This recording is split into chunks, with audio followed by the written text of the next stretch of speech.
समस्त सरकारी विद्यालय षष्ठ ठारू दशम श्रेणी पर्यंत शिक्षार्थी मानक पई सामाजिक लिंग भित्तिक समानता उपरे पाठ्यक्रम प्रचलन करा जाउछि।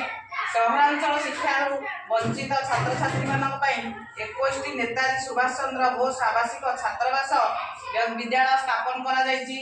प्राथमिक उच्च प्राथमिक और माध्यमिक विद्यालय स्तर में दुर्गम दूरांत अंचल पिला निमंते विद्यालय को आसवा निमंते जड़े छात्र छात्री वार्षिक 6,000 टंकार रक्षण और अनुगामी प्रोत्साहन राशि दि जाउछि।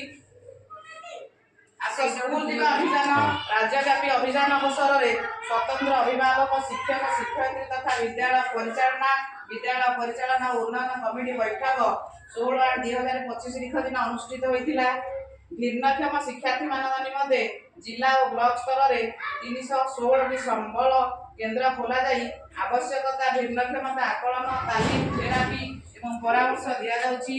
राज्यर समस्त सरकारी विद्यालय में पाठागार पर श्रेणी और बयस भित्तिक पाठागार और पुस्तक उपलब्ध करा जाइछि। पिलामानक मध्य थिबा अंतर्निहित गुणावली परिप्रकाश निमंते विद्यालय स्तर में प्रत्येक वर्ष सुरभि कार्यक्रम आयोजन करा जाउछि।